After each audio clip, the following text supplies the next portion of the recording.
여러분, 유대인들 하면 여러분 머릿속에서 뭐가 떠오르십니까? 유대인들 하면은 그들이 정말로 철저하게 신앙 교육을 한다. 또 그 유대인의 그 자녀 교육이 탁월하다. 또 유대인들은 경제관념이 발달해 있다. 뭐 이런 부분들이 우리가 연상이 됩니다.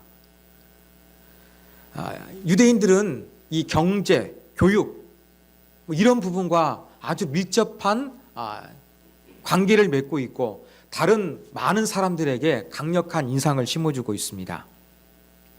그런데 유대인들은 이제 나라가 망했습니다. 그러다 보니까 살기 위해서 이것저것으로 흩어져 가지고 가게 되었습니다.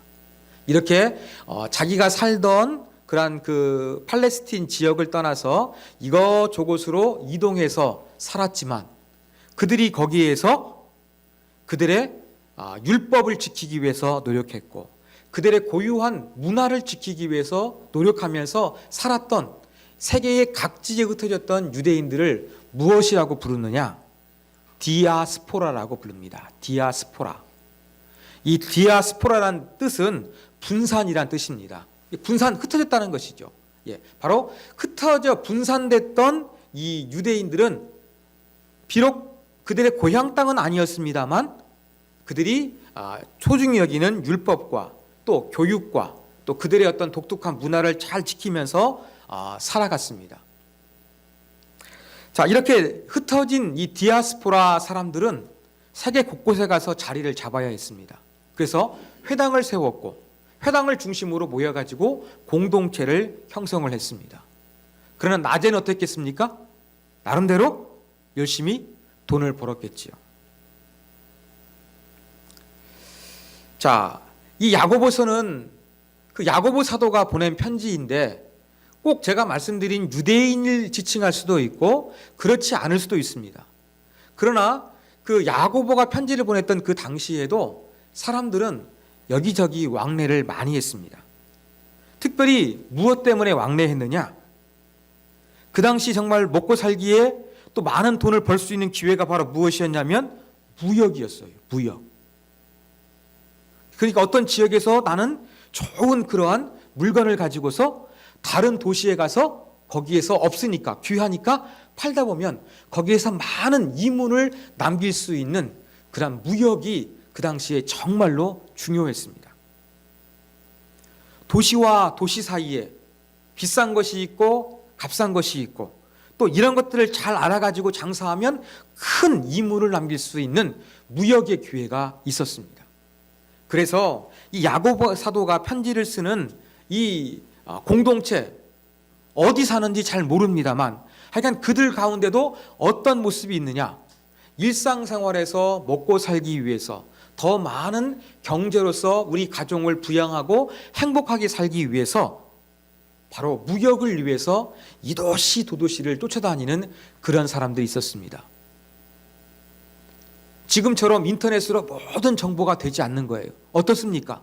그냥 사람들의 정보를 통해 가지고 그것을 빨리 듣고 또 사람들이 무엇을 원하는지 전부 다 잘 그것을 파악을 해 가지고 무역을 잘하게 되면 돈을 벌 수가 있는 것이었습니다. 또 야고보 사도가 편지를 쓰고 있는 이 사람들을 보면 경제적으로 조금 넉넉하지 않은 사람도 좀 있었습니다. 그러다 보니까 더욱더 이 무역을 통해서 내가 더 잘 살겠다 하는 그런 마음들이 강했던 것이지요. 자, 유대인일 수도 아닐 수도 있는데 경제관념, 무역을 통해서 돈을 벌어야겠다.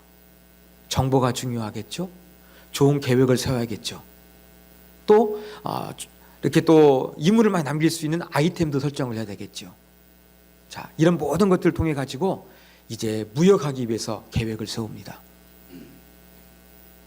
어떤 계획을 세웠을까요? 내가 어느 도시에 가서 뭘 팔아야 되지? 왔다 갔다 해도 잘 깨지지 않는 거? 가격차가 별로 없는 거? 또 이걸 통해서 또 다른 지역까지 확장할 수 있는 거? 약간 여러 가지 생각하면서 이 무역을 통해서 뭔가 돈을 벌 수 있는 그것을 위해서 그렇게 골똘하고 고민했을 것입니다. 이 지역에서는 이 물건을 파고 저쪽에 가서는 저 물건을 파고 라고 하면서 많은 그런 계획들을 세웠을 것입니다. 자, 이렇게 무역을 통해 가지고 뭔가 희망찬 미래를 만들고 이문을 남기고 또 가난에서 벗어나고 보다 행복한 삶을 살기 위한 그러한 노력들이 있었는데 그게 바로 13절에 기록되어 있습니다. 여러분, 오늘 여러분 가운데 오늘이나 내일 어떤 도시에 가서 1년 동안 그곳에 머물며 사업을 벌여 돈을 벌어보자. 제가 말씀드린 이것을 지금 나타내고 있는 것입니다. 구체적인 시간도 있죠. 1년 동안. 그 도시 간의 격차가 심하니까 도시에 가서 무역을 통해서 돈을 벌릴 아주 구체적인 계획을 세웠다는 것입니다. 사람들은 새해를 맞이했습니다. 아마 새로운 마음, 새로운 각오, 똑같은 시간이고 똑같은 아침, 저녁을 먹고서 우리가 살아가고 똑같은 업무를 반복하지만 해를 바뀜을 통해서 우리는 다시 한번 마음을 새롭게 합니다. 자, 그러다 보면은 우리는 보다 구체적인 계획을 세웁니다. 과거를 반성합니다. 앞으로 어떻게 할 것인가? 더 잘하기 위해서 무엇이 필요할 것인가? 그런 계획들을 세웠습니다. 그래가지고 1년 동안 다른 도시에 가서 무역을 통해서 많은 이문을 남기기 위해서 계획을 세웠습니다. 그랬던 것처럼 저와 여러분도 2019년을 맞이해서 나름대로 계획들을 세우셨을 거예요. 구체적인 계획, 치밀한 계획, 세부적인 계획, 일관성 있는 계획, 단기 계획, 장기 계획, 이러한 모든 계획들을 아마 여러분들이 세우셨을 것입니다. 그런데 예외 없는 법이 없는 것처럼 늘 우리의 그 예상을 빗나가는 그러한 일들이 발생하게 되는 것이죠. 인생은 계획되는 대로 되지 않는다는 것을 우리는 너무나 잘 알고 있습니다. 그게 바로 14절에 있죠. 하지만 여러분은 내일 일을 알지 못하는 자들입니다. 내일 어떤 일이 일어날지 알 수 없다는, 우리는 어떠한 미래를 예측할 수 있는 능력이 없다는 것을 그렇게 이야기하고 있는 것입니다. 우리 생명이 안개와 같이 잠깐 보이다가 그냥 사라질 수 있는 그러한 존재라는 것을 야고보 사도가 이야기를 하고 있는 것이죠. 그러면서 강조하고 있는 것이 무엇입니까? 15절. 그러므로 여러분은 주님께서 원하시면 우리가 살 것이며 이런저런 일을 할 것이다 라고 말해야 합니다. 이야기합니다. 주님께서 원하시면, 우리가 계획을 세우지만 주님께서 원하시면 이거나 저거나 다 주님께서 원하신 대로 행할 것이다는 그러한 자세를 가져야 한다. 이것을 말씀하여 주고 있는 것입니다. 여러분, 주님께서 원하시면에 해당되는 라틴어 번역은 뭐냐면 데오 볼렌테입니다. 데오 볼렌테. 직역을 하게 되면은 신의 의지대로, 신의 뜻대로, 하나님의 의지나 하나님의 뜻대로 우리가 이런저런 일을 할 것이다. 그렇게 이야기하고 있습니다. 그래서 우리 믿음의 조상들은요, 편지를 썼습니다. 문자나 이메일이 안 됐으니까. 근데 편지를 쓰면서 어떻게 했느냐? DV를 썼어요. 맨 끝에. 그게 바로 무엇입니까? 데오 볼렌토의 약자였어요. 데오 볼렌토가 어떤 뜻이라 그랬습니까? 주님의 뜻이라면, 하나님의 뜻이라면 이란 뜻을 가지고 있었습니다. 그렇다는 것은 이 우리 믿음의 조상들은 오늘 야고보서 말씀처럼 주님이 원하시면, 주님의 뜻이라면 어떤 것이든지 한번 내가 모든 것들 가능성을 열어놓고 맞이할 준비가 되어 있다. 이런 의식을 가지고서 살았다는 것을 알 수가 있습니다. 2019년 새해를 맞이했습니다. 우리 가운데는 구체적인 계획이 필요합니다. 아까 말씀드린 대로 그 무역하는 사람들이 어느 도시에 가서 1년 동안 일을 할 것이라는 구체적인 계획을 세웠던 것처럼 저와 여러분도 2019년을 맞이해서 나름대로 구체적인 계획, 치밀한 계획이 필요합니다. 그러나 그것이 전부일 수 없습니다. 여러분 아마 계획들은 세우셨을 거예요. 새해 소망이 있을 것입니다. 그것을 이루기 위해서 노력하실 것입니다. 그러나 그게 전부가 아닙니다. 보다 최고의 계획은, 완전한 계획은 무엇입니까?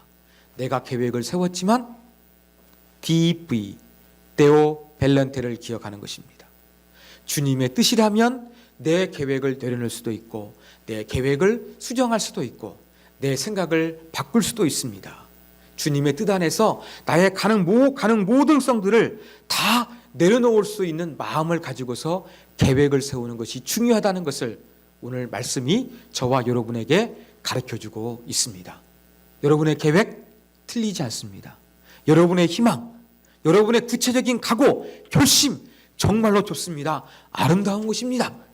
그러나 인생대로 되지 않기 때문에 또 우리의 생각과 하나님의 생각은 다를 수 있기 때문에 저와 여러분이 내 계획만 붙잡는 것이 아니라 데오 벨렌테, 주님의 뜻이라면 주께서 원하시면 내 계획을 수정하고 바꾸고 주님의 뜻을 받아들이겠습니다.